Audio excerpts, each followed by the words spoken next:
when it starts to dry, let's say that there's a mold problem and you've caught it, let's say a roof leak or something like that, or a leak below a sink, you correct the leak and then it starts to dry.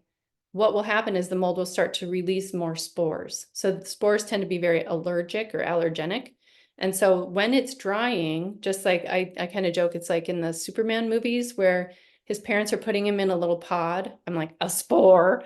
And then they send him off to find a more hospitable environment, right? So that's exactly what mold does. It says survival of the species is most important. We're going to start sending babies because we're running out of water. And maybe the babies can go find a more humid, hospitable environment. So true or false? Mold only happens in old buildings. So can you put it in the chat since I can't see faces? And then Leanne, can you just read off for me? False!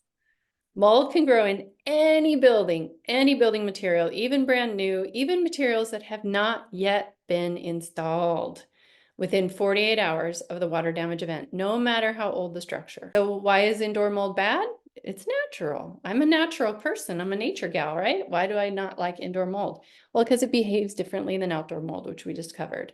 Outdoor mold has controlling natural forces like air movement, UV light, insects that will drink any excess water, and then that intelligent mycelial network under the soil that is like the, Paul Stamets calls it the wood wide web.